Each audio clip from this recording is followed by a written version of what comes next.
Does the new adaptation of Stephen King's work live up to the hype? Let's find out in this review for The Life of Chuck.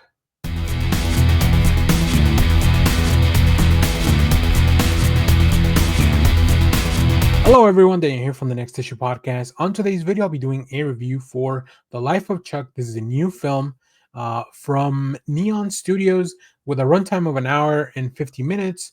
Rotten Tomato score as of the recording of this video of 82% from the critics, 88% from the audience, and a letterbox average rating of 3.7. I think I'm pretty close to that. I might have given it a 4 stars on letterbox. You can find my letterbox in the description of the video. This is a really interesting film, directed by Mike Flanagan, who has been bringing a lot of these really cool, really interesting stories from Stephen King to life in different media. I mean, it's all live action stuff, but different stuff, right? So we have a very talented cast. Of course, Tom Hiddleston is the um, Chuck from the title. We have Chiwetel Ejiofor as Marty. We have Karen Gillan as Felicia. We have Mark Hamill as Chuck's grandfather, Albie.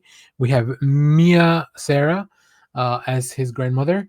We have Jacob Tremblay as a teenage Chuck. Benjamin Pajak is a younger Chuck. So we see three different eras in Chuck's life, and I'll talk about that in a minute. We also have other people like Annalise Basso, Carl Lumley, which Carl Lumley was fantastic in this. Kate Siegel, Matthew Lillard, and Heather Langkamp. So yeah, what a fantastic film. So this film is broken up into three different sections. So I won't go too much into the issues, but I will go into a little bit of the synopsis. And if you have read the book already, this is a book from Stephen King. I don't know if I've mentioned that before, but yeah, this is a story that you probably already know, right? So we it begins with Act Three, the collapse, which feels more of a surreal apocalyptic story. There's earthquakes and floods and sinkholes. The internet's gone. Like the cell phones have stopped working. And then there's a mysterious campaign thanking Chuck for 39 great years of service, which we see everywhere. Leaving, and this leaves a lot of the people in the town very curious about what that means. Now, in Act Two, we go back a little bit further, where we go back a little bit where a middle-aged accountant, Chuck, spontaneously stops to dance in a city square, and it's just a really joyous sequence that reveals his capacity to embrace life, despite facing a lot of different issues, including his own mortality. Um, this is probably the linchpin, like this sequence here, and where we kind of pay off the dance. Like it's the linchpin of the story, and it's just so well done. It's such a beautiful sequence. um Surprisingly, Tom Hiddleston's not in a lot of this movie. I felt like he wasn't in a lot of this movie. He's there, and he's kind of like a presence all the time, but he's never like fully on screen a lot, except for the sequence where we get to see him, you know, in his middle age. So, and then we have Act One, which is the beginning where we trace all this back to Chuck's childhood, growing up with his grandparents after an accident took his parents and his unborn sister away. He's hunted by a lot of those memories. In the meanwhile, he's trying to learn math in school because that's what his grandfather's pushing. But he's also very interested in dance because that's something that he learned from his grandmother. And after that, you kind of see just Chuck going through, through school, like trying to figure that out, trying to learn with that, and also dealing with the loss of one of his other grandparents. I won't go into detail as to what happens there, and then what that means for Chuck later on in his life. So this is man, it was such a beautiful, beautiful film. Like, not only does it look great, I think Mike Flanagan has a very keen eye for visuals, storytelling, but just the commentary on, like, it feels like it's a nice way to kind of get away from everything.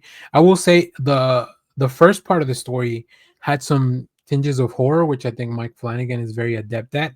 Uh, the second part of it was just really heartwarming, and then the third part of it just feels like uh, like when you're finally learning and you're finally growing up and learning about life, like a coming of age story for Chuck.